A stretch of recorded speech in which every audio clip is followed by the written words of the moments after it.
कहते हैं कि आदमी जहर से नहीं मरता और टेंशन से मर जाता है। एक बार एक राजा अपने राज्य का भ्रमण कर रहा था। हाथी की सवारी थी। हाथी ताकत के नशे में चूर था। हाथी ने ध्यान नहीं दिया और उसकी सूंड से एक मस्त मोला फकीर का कटोरा गिर गया। फकीर को बड़ा गुस्सा आया। उसने कहा, रुक मैं बताता हूँ, और हाथी का पूंछ पकड़ लिया।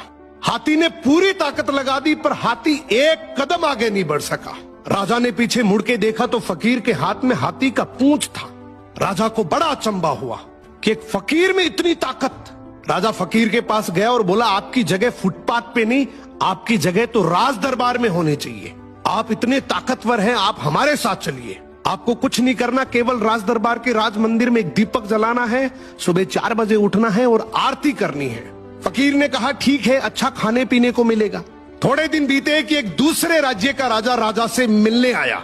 राजा ने रौब जमाने के लिए बातों ही बातों में बोल दिया कि हमारे राज्य की सेना और प्रजा की तो बहुत दूर की बात है। हमारे राज्य के तो फकीर भी इतने ताकतवर हैं कि एक बार तो हाथी को भी पकड़ ले तो हाथी भी एक कदम नहीं बढ़ सकता। दूसरे राज्य के राजा ने बोला, भी हमें तो दिखाओ तब माने।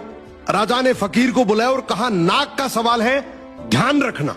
फकीर ने कहा, ठीक है, हाथी को बुलाओ। फकीर ने हाथी का पूंछ पकड़ा मगर इस बार पासा पलट चुका था। हाथी फकीर को घसीटते हुए ले गया। ये देखकर राजा को बड़ा अचंभा हुआ और फकीर से बोला कि जब तुम फुटपाथ पर रहते थे, रूखा सूखा खाते थे, तब भी तुम में इतनी ताकत थी। अब तो तुम राज दरबार में रहते हो, 56 प्रकार के भोजन करते हो, फिर ताकत कहाँ गई? फकीर जोर से हंसा और बोला, राजा जी, ताकत को टेंशन खा गई। पहले मेरे कोई टेंशन नहीं थी, कब उठना है, कब जागना है, कब सोना है। अब रात को सोता हूँ तो टेंशन लेकर सोता हूँ कि सुबह 4 बजे उठना है, दीपक जलाना है, आरती करनी है। टेंशन मेरी ताकत को खा गई। यही हालात आज के समय की है।